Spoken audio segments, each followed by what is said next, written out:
Do you mind walking us through like what do you mean by gaslighting and kind of the rudeness in which you're told that it's all in your head or things like that?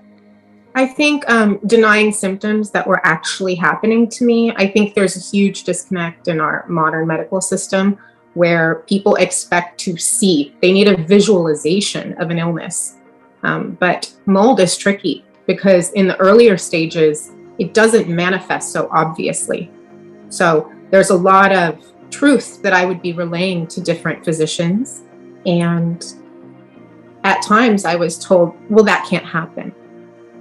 My limbs were on fire at one point. I remember saying, my limbs are on fire. And they're like, that can't happen. Your blood work's great. Like, you're fine.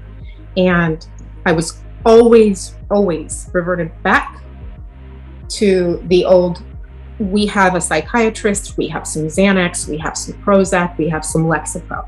It always came back to my mental health. Or I'm a thin woman. I was also a model for years in Los Angeles. And it was like, do you have an eating disorder? Well, no, I do yoga. I eat all the time. I mean, I study nutrition. I'm obsessed with it. I love it.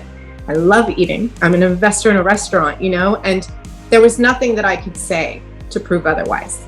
By the time I'd walked in with these strange symptoms that nobody could label, that weren't exactly visible, the trust just didn't exist between the doctors and I. They never allowed it to. They never actually stopped to really listen, and it's hard to look back and think how many doctors missed the mark when the question truly was, how's your environment? Do you believe there's mold in your house? I mean, as a health coach, that's one of the first questions I ask. How is your environment?